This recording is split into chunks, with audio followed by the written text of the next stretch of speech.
ওহা Russian মাইয়া দিয়ে পাট খেতে মালিশ করার মজাই আলাদা। হালকা গুতি মারা গেছে, তোর বাপ কদম রে তুইলা লইয়া গেছে। কদম আবারও বদমাসি লাগাইলো, এইবার কদম তোর কোনো রেহাই নাই। জিরা আমি আইতেছি, দাদু চলো শীঘ্রই। ও কদম কাকু, আজকে কি করবে? আজকে তোমার পাশা মারা হবে, তাও আবার মাঝ নদীতে। সাদেক, তুমি একদম ভালো কাজ করছো না।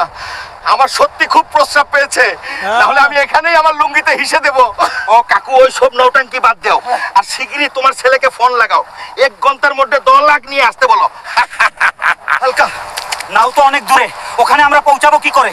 এখনই কিছু করতে হবে। দাদু আমার কাছে আইডিয়া আছে, তুমি এখান জিরাও, আমি এখন আসছি। দাদু এই গুলা ভালো করে বান্ধ, এর মধ্যে অনেক পাওয়ার, আর আমি খুঁতাটা গাড়ছি।